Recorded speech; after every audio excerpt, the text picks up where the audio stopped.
अच्छा, अब हमने लास्ट क्लास में सिग्नेचर और नोटिस तक बात कर ली थी कि एक्सक्लूजन क्लॉज को आपने जो इनकॉर्पोरेट करना है, दो दो रूल्स हैं।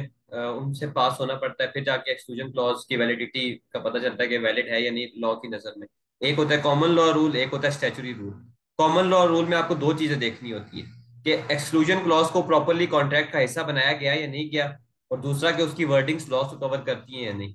कॉन्ट्रैक्ट का हिस्सा बनाने के तीन तरीके होते हैं। सिग्नेचर के थ्रू कि आपने कॉन्ट्रैक्ट में एक्सक्लूजन क्लॉज मेंशन कर दी, दूसरी पार्टी ने साइन कर दिया, well and good, exclusion clause आपने सही तरीके से कॉन्ट्रैक्ट का हिस्सा बना दी, ठीक है।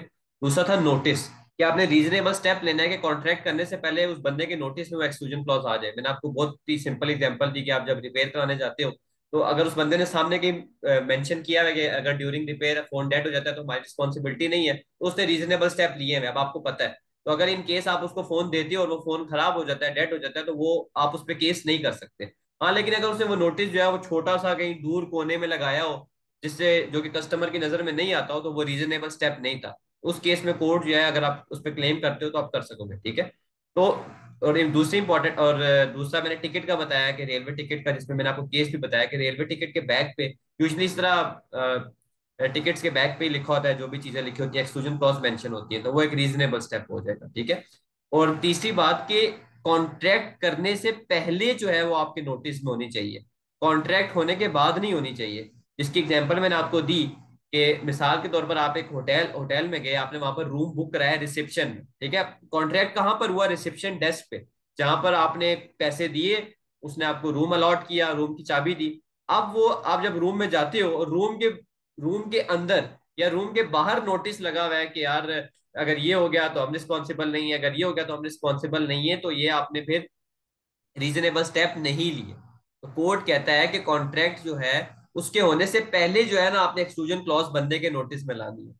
तो ऐसे केस में मैंने आपको बताया था कि वो बंदा था, उसका सामान की रिस्पॉन्सिबिलिटी थी, सामान चोरी हो गया, ठीक है। उसने कोर्ट में केस कर दिया, और होटल वालों ने कहा भाई हमने तो इसके कमरे के अंदर ये नोटिस में लिखा हुआ था कि अगर कोई चीज चोरी होगी तो हमारी रिस्पॉन्सिबिलिटी नहीं है। तो कोर्ट ने कहा भाई कॉन्ट्रैक्ट तो तुमने रिसेप्शन पे किया था, तो तुम्हें ये जो नोटिस है रिसेप्शन वाली जगह पे कहीं पुट करना चाहिए था, ताकि कॉन्ट्रैक्ट के वक्त या कॉन्ट्रैक्ट होने से पहले बंदे को पता हो कि यार ये एक्सक्लूजन क्लॉजेज है, ठीक है। तीसरी चीज है प्रीवियस डीलिंग्स।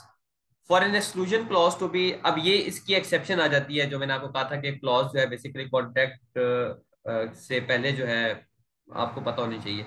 प्रीवियस डीलिंग्स में वो क्या कहता है? For an exclusion clause to be incorporated by previous dealings, there must be consistent course of dealing between parties. अगर दो पार्टीज उनके आपस में कंसिस्टेंट डीलिंग्स चल रही है, आपस में वो कंसिस्टेंट कोई तिजारत कर रहे हैं, ट्रेड कर रहे हैं, काम कर रहे हैं, तो फिर हम ये एज्यूम करते हैं कि एक्सक्लूजन क्लॉज इनकॉर्पोरेट हुई हुई है। कैसे? मैं आपको केस स्टडी से समझाता हूँ, ठीक है। ठीक है, अब ये स्पर्लिंग वर्सेस ब्रैडशॉ केस है। डिफेंडेंट जो है ब्रैडशॉ, वो क्लेमेंट के साथ उसका नंबर ऑफ ईयर से जो है ताल्लुक था, वो लोग आपस में ट्रेड कर रहे थे। ट्रेड क्या करते थे कि जो ब्रैडशॉ है बेसिकली, वो इसको स्पर्लिंग को जो है देता था ऑरेंज जूस के बैरल्स देता था, ठीक है। ऑरेंज जूस जूस के बैरल्स देता था। On the contract in question he delivered 4 barrels of for storage. जो कॉन्ट्रैक्ट जिसकी वजह से केस आया उसमें ये हुआ कि इसने 4 बैरल्स दिए उसको ऑरेंज जूस के, और as usual he later received a document which acknowledged receipt and contained a clause excluding liability for negligence।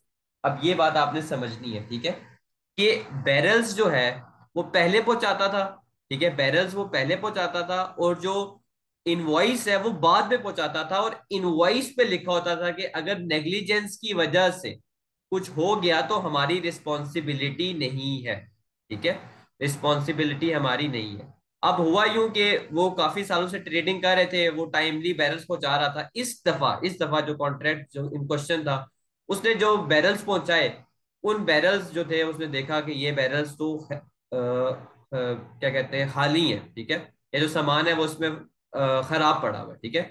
अब उसने केस कर दिया, स्पर्लिंग ने ब्रेड पे केस कर दिया कोर्ट में कि जी पहले जो है ये बैरल्स इसने मुझे पहुंचाए, बैरल्स पहुंचाने के बाद इसने मुझे बताया कि जी अगर बैरल्स पहुंचाते हुए कोई नेग्लिजेंस होगी तो मैं रिस्पॉन्सिबल नहीं हूंगा, ठीक है। और ये तो इनवॉइस उसने बाद में भेजी है, तो मुझे तो पता ही नहीं था एक्सक्लूजन क्लॉज का। तो अब कोर्ट ने क्या कहा, ये इंपॉर्टेंट बात है, कोर्ट ने कहा कि प्रीवियस डीलिंग्स के थ्रू ये इनकॉर्पोरेशन होगी। क्यों? क्योंकि तुम लोग आपस में कई सालों से काम कर रहे हो और कई सालों में यही रूटीन है कि वो तुम्हें पहले बैरल्स पहुंचाता है, उसके बाद तुम्हें इनवॉइस भेजता है और इनवॉइस की बैक पे लिखा होता है। इस केस में ऐसा था कि वो इनवॉइस की बैक में उसने इतना सीरियसली नहीं लिया, वो पढ़ता नहीं था एक्सक्लूजन क्लॉज, ठीक है। तो वैसे तो उनका काम अच्छा खासा चलता रहा, लेकिन इस दफा ये हुआ कि अनफॉर्चुनेटली जो बैरल्स उसने पहुंचाए ब्रैडशॉ ने, उसमें से जो बैरल्स थे वो खाली थे। तो अब खाली थे तो इसने उसको सू कर दिया कि जी ये खाली है। तो इसने कहा कि मेरा तो तुम्हें एक्सक्लूजन क्लॉज इनवॉइस पे बताई भी थी कि यार कि अगर नेग्लिजेंस की वजह से कोई मसला हो जाए तो हम लोग रिस्पॉन्सिबल नहीं होंगे, ठीक है। अब नेग्लिजेंस बेसिकली हुई इसकी तरफ से थी, लेकिन जाहिर सी बात है उसने उस पर को है केस तो करना ही था। तो कोर्ट में जब बात की, जो असल क्रक्स है जो हमने समझना है, बाकी ये चीज इतनी इंपॉर्टेंट नहीं है, कि जो इनकी डीलिंग्स होती थी उसमें सालों से यही हो रहा है कि पहले वो बैरल्स पहुंचाता था, उसके बाद वो इनवॉइस बेचता था और इनवॉइस के पीछे एक्सक्लूजन क्लॉज लिखी होती थी। तो 3-4 साल से तो ऐसा कोई मसला नहीं हुआ। तो अगर अभी जो है तुम ये बहाना बनाते हो कि एक्सक्लूजन क्लॉज वैलिड नहीं है क्योंकि बैरल्स पहुंचाने के बाद जो है रिसीट में लिखा होती है एक्सक्लूजन क्लॉज, तो ये बहाना तुम्हारा अभी नहीं चलेगा क्योंकि प्रीवियस डीलिंग्स के थ्रू एक्सक्लूजन क्लॉज इनकॉर्पोरेट हो गई है। क्लियर है ये बात? जी सही है। अब यहाँ पर एक और उसने नीचे एक एक्सेप्शन इसमें भी लिखी हुई है, एक्सेप्शन तो नहीं लिखी हुई कि मतलब आप आपको डीलिंग्स कितनी होनी चाहिए, यानी कि क्या हमें पता हो कि यार इतने सालों के लिए या इतने अरसे के लिए आपस में ट्रेड कर रहे हैं। तब यहाँ पर एक और केस है हॉलियर वर्सेस रैम्बलर मोटर्स 1972 का। उसमें यह हुआ कि 3 से 4 डील्स हुई थी गैराज वाले और प्राइवेट कस्टमर के दरमियान 5 सालों में। अब 5 सालों में जो 3 से 4 डील्स हुई हैं, कोर्ट ने इसको इनसफिशिएंट कह दिया कि यार ये इनसफिशिएंट डीलिंग है और अगर इसके थ्रू एक्सक्लूजन क्लॉज इनकॉर्पोरेट हुई है तो वो वैलिड नहीं होगी, ठीक है। यानी कि जो डीलिंग्स हैं वो कंसिस्टेंट होनी चाहिए। 5 साल में 3 से 4 डील्स कंसिस्टेंट नहीं है। हाँ, हर साल में अगर आप 6-7 डील्स कर रहे हो तो उसको आप कंसिस्टेंट कह सकते हो, सही है। क्लियर है ये प्रीवियस डीलिंग्स वाला भी?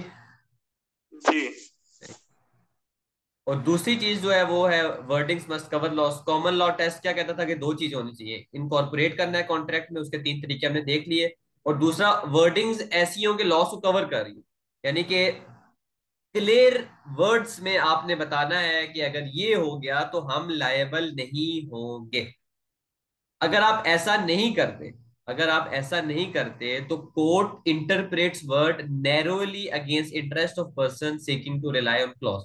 यानी कि मेरा काम था एक्सक्लूजन क्लॉज को पुट अप करना, और मैंने एक्सक्लूजन क्लॉज को अनएम्बिगियस रखा, अनक्लियर रखा, सही तरीके से वर्डिंग्स में मेंशन नहीं किया कि अगर ऐसा हुआ तो हम रिस्पॉन्सिबल नहीं होंगे। तो कोर्ट जो है वो मेरे अगेंस्ट ज्यादा उस बात को इंटरप्रेट करेगी, क्योंकि मेरी रिस्पॉन्सिबिलिटी थी कि सिंपल वर्ड्स में उसको शो करना।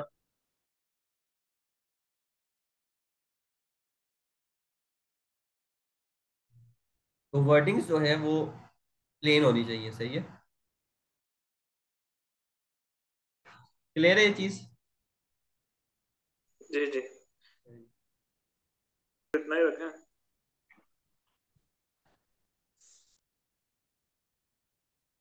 तो ये हो गया हमारा कॉमन लॉ रूल, जिसमें पहली चीज ये थी कि आपने इनकॉर्पोरेट करना है एक्सक्लूजन क्लॉज को कॉन्ट्रैक्ट में, वो इन 3 तरीकों से होता है। दूसरी चीज ये है कि जो वर्डिंग्स है एक्सक्लूजन क्लॉज की वो आपने क्लियर रखनी है, ताकि वर्डिंग से मुझे पता चल जाए कि दूसरी पार्टी को पता चल जाए कि यार ये अगर नेग्लिजेंस होगी तो हम रिस्पॉन्सिबल नहीं होंगे, जो लॉस है उस पर हम रिस्पॉन्सिबल नहीं होंगे, ठीक है। तो क्लियर वर्डिंग्स में आपने बताना है। तो अगर आप क्लियर वर्डिंग्स में नहीं बताओगे तो कोर्ट कहती है कि मैं जो एक्सक्लूजन क्लॉज की इंटरप्रिटेशन ऐसे करूंगा कि वो आपके अगेंस्ट जाएगी, क्योंकि आपका काम था कि अगली पार्टी को इन्फॉर्म करना एक्सक्लूजन क्लॉज के हवाले से कि यार अगर ये चीज आपने की तो आपको, हम लोग लायबल नहीं होंगे, उनको क्लियरली बताना, ठीक है। अब अगर कॉमन लॉ टेस्ट पास कर लेती है, कॉमन लॉ रूल्स जो है इनकॉर्पोरेशन रूल और इंटरप्रिटेशन रूल जो है वो पास कर लेती है एक्सक्लूजन क्लॉज, तो उसको स्टैचुरी रूल्स के थ्रू भी स्टैचुरी रूल से भी गो थ्रू करना पड़ेगा, ठीक है। स्टैचुरी रूल का मतलब है जो बाय लॉ रूल्स होते हैं। तो दो हमने एक्ट से उनके तहत पढ़ने, ठीक है। एक है अनफेयर कॉन्ट्रैक्ट टर्म्स एक्ट, एक है कंज्यूमर राइट्स एक्ट।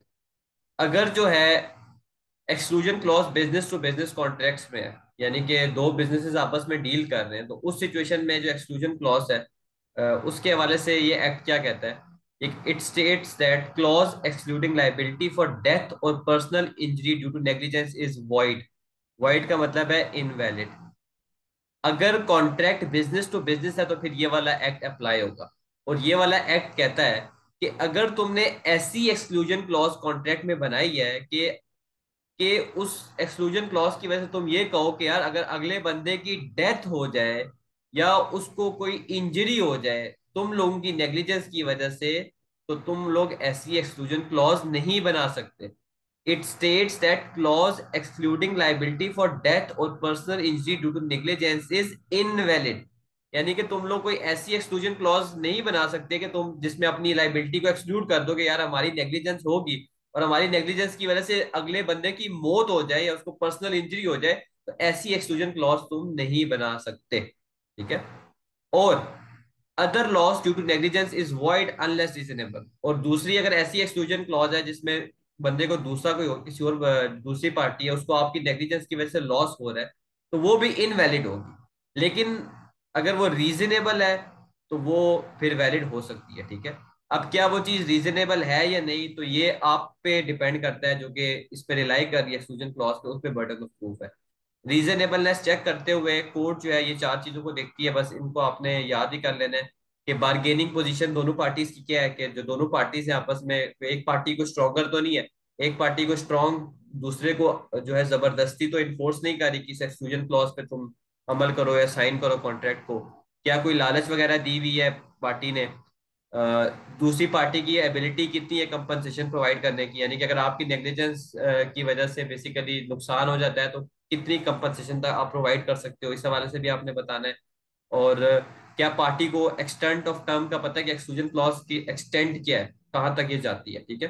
ये चार चीजें जस्ट आपने याद करनी है। तो अगर बिजनेस टू बिजनेस कॉन्ट्रैक्ट है तो ये चीज होगी। उसके बाद अगर बिजनेस टू कंज्यूमर है, बी टू सी कॉन्ट्रैक्ट है, तो फिर एक्सक्लूजन क्लॉज में आपने ये चीज का ख्याल रखना है। This act state that the clause clause must be expressed in simple and plain language.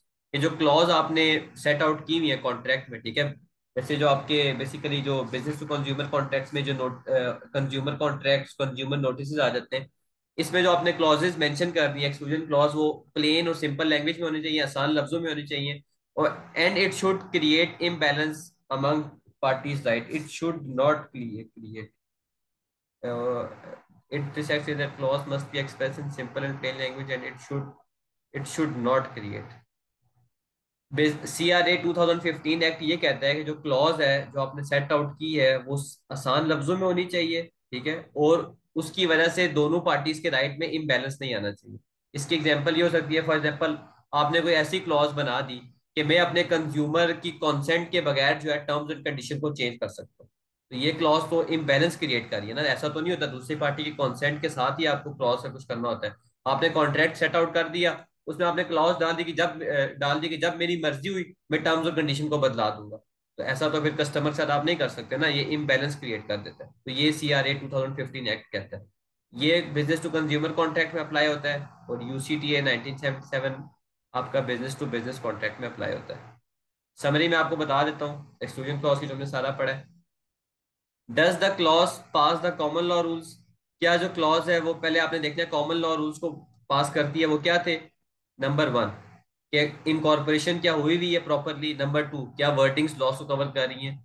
अगर तो ये टेस्ट पास नहीं करती तो इसका मतलब है आपकी एक्सक्लूजन क्लॉज के है वो जो है वो इनवैलिड होगी। अगर ये दोनों टेस्ट पास कर लेती है आपकी एक्सक्लूजन क्लॉज, तो फिर आपने आगे डील करना है कॉन्ट्रैक्ट्स के हवाले से। अगर बिजनेस टू बिजनेस कॉन्ट्रैक्ट है तो आपने ये देखना है, अगर बिजनेस टू कंज्यूमर कॉन्ट्रैक्ट है तो आपने ये देखना है। तो बिजनेस टू बिजनेस कॉन्ट्रैक्ट है तो वो कहता है कि void if exempts liability for death और पर्सनल इंजरी। अगर आपने कोई ऐसी एक्सक्लूजन क्लॉज सेट आउट की हुई है कि जिसमें आप अपने आप को एग्जेम्प्ट कर रहे हो कि यार अगर मेरी नेग्लिजेंस की वजह से दूसरी पार्टी की डेथ होगी और या पर्सनल इंजरी होगी तो मैं रिस्पॉन्सिबल नहीं हूँ, तो जो ऐसी क्लॉज है वो वॉइड है, यानी कि इनवैलिड है। Other laws void unless reasonable. और आपकी नेग्लिजेंस की वजह से अगर कोई और लॉस होता है तो वो भी इनवैलिड होगा, लेकिन अगर आप रीजनेबल है, अगर अगर वो रीजनेबल है तो फिर वो इनवैलिड नहीं होगा। ठीक है। और अगर बिजनेस टू कंज्यूमर कॉन्ट्रैक्ट है तो उसमें ये होता है कि कोर्ट कहती है कि अनफेयर होगा एंड नॉट बाइंडिंग। क्लॉज जो है वो अनफेयर होगी और बाइंडिंग नहीं होगी अगर जो क्लॉज है आपने कस्टमर को प्लेन और सिंपल वर्ड्स में ना पहुंचाई हो या मेंशन ना की हो नोटिस में। ठीक है। और if it causes an imbalance in parties right, या जो है वो उस क्लॉज की वजह से दोनों पार्टीज के राइट में इम्बैलेंस आ जाता है। जैसे मैंने आपको मिसाल दी कि आपने अपने कस्टमर के साथ कोई डीलिंग की कस्टमर को अपना प्रोडक्ट दिया और आपने कस्टमर के साथ कॉन्टैक्ट में ये कहा कि जी मैं जब चाहूँ टर्म्स और कंडीशन बदला सकता हूँ तुम्हारी कंसेंट के बगैर भी, तो ऐसा नहीं होता, ठीक है, तो ये इम्बैलेंस क्रिएट करता है। तो ऐसी क्लॉज जो है वो फिर इनवैलिड होगी। तो ये जो थी हमारी सारी समरी थी एक्सक्लूजन क्लॉज के हवाले से।